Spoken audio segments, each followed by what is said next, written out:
How to get into the shops? Well, this is a photo of me in 1938, 2 years after my mother had died. Social services in those times were non-existent. If your mother died, then you went and stayed with your mother's sisters. Mine didn't have a sister in Lossie. I went to my father's sisters. I went to my Aunt Janet, and my brother John went to Aunt Ellen. When I went to Aunt Janet's in 19 Union Street, one of the things that intrigued me was the fact that there was a door in the side of the front room. That door, in fact, had been the door to a shop, and I didn't really think about it. When you're little, you don't think about these things. But I discovered later that it had been a shop because she had been a widow.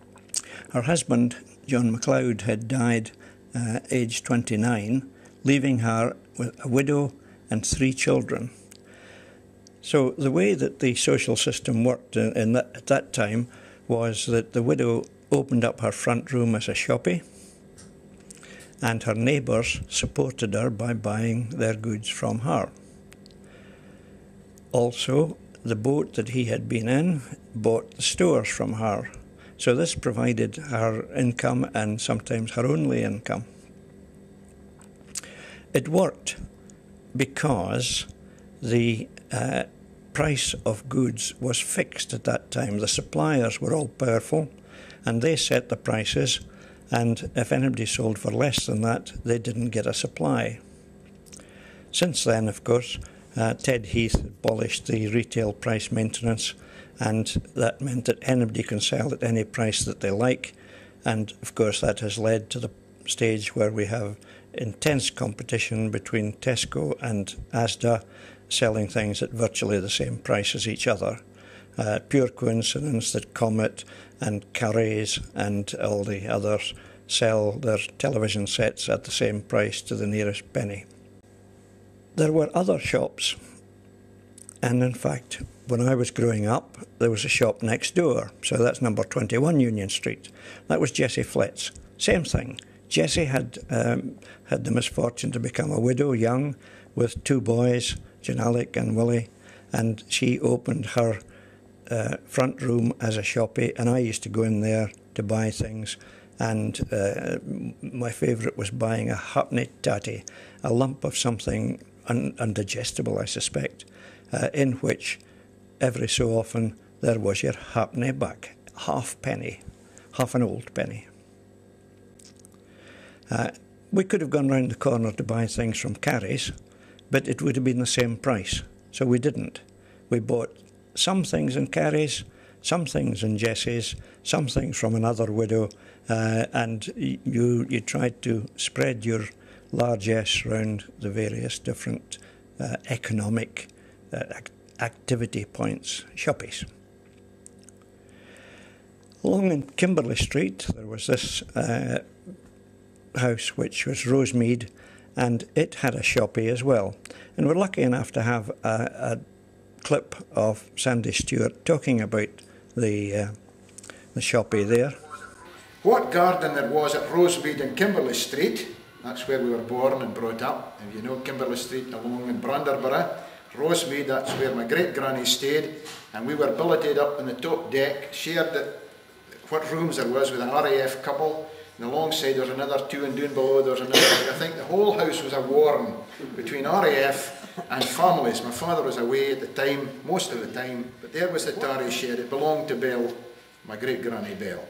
But she also had a shed called the paraffin shed, because if some of you remember, she had a shoppie, and round the back of the shoppie was just the front room, one of the front rooms, but round the back she had this paraffin shed where she sold paraffin. Our main supplier for all goods was Gordon MacPhail's. Paraffin at that time was threepence a lemonade bottle.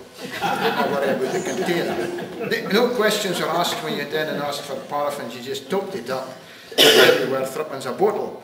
The dangerous side was that this shed was just really immersed in paraffin. If somebody struck a match, it just got like a bottle, along with the tarry shed. And it was only when Sandy said that I realised the significance of a concrete area at the back of our house, 19 Union Street. Granny MacLeod had a shed up the back which had gone on fire. That's why it went on fire. It was soaked with paraffin. So that was Rosemead, and Sandy also throwing in, of course, the fact that there were people living there. There was RAF couples. We had RAF couples staying in the house from 1939 to 1958, I think.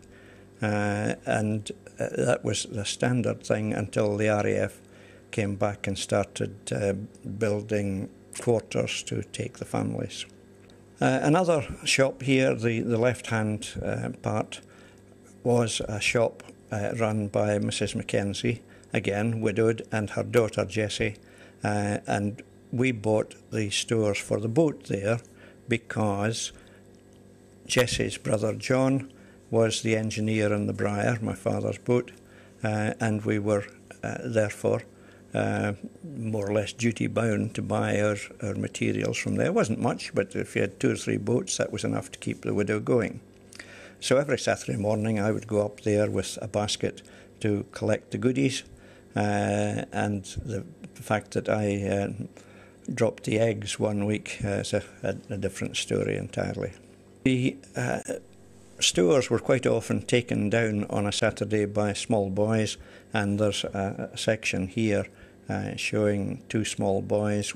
Right-hand one is Georgie Reid, and this one, Billy Lowell, fag in his mouth, aged, 12 maybe. Other shops, real shops with windows and proper kind of arrangements, not people's front rooms. This was a dairy. There were quite a number of dairies in Lossie in the days when you didn't have fridges. We didn't have a fridge till the 1950s. So that meant if you bought milk, you bought sufficient for the day, and at night any that was left you put in cold water to keep it, and if it was the height of summer it was probably off by the time you came, so the looney was sent down to get more milk. I decided to go out into Stotfield because there were only a couple of shops there anyway. This one I was only ever in once. I went along to try and buy cigarettes for my Uncle John, my father.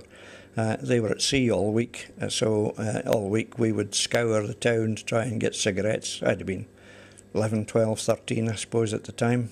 I went in there, tried to get cigarettes from Miss Patterson, and was received with a very frosty stare and an interrogation of why I wanted cigarettes.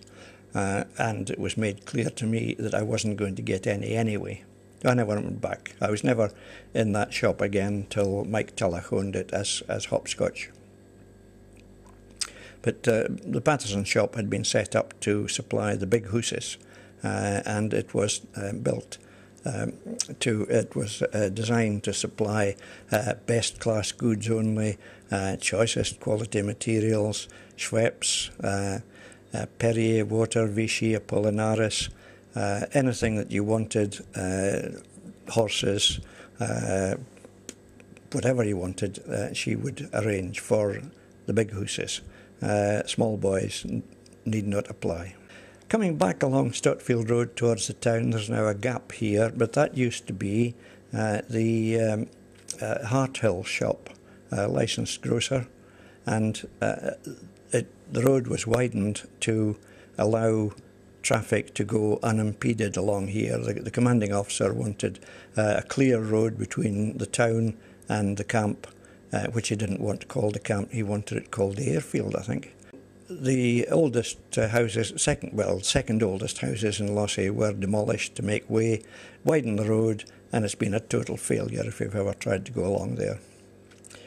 We had a little bit of luck there, that when I was taking that photograph, I waited until a big van had gone past, and guess what? It was a Tesco delivery van. So I put in this next little bit to remind you of how delivery systems worked in the past. So, small boy. Oh, Jerry O'Neill, who married Harthill's daughter, Mrs. Harthill. And in case you didn't believe me that the shop was called Harthill's, there we are, just visible.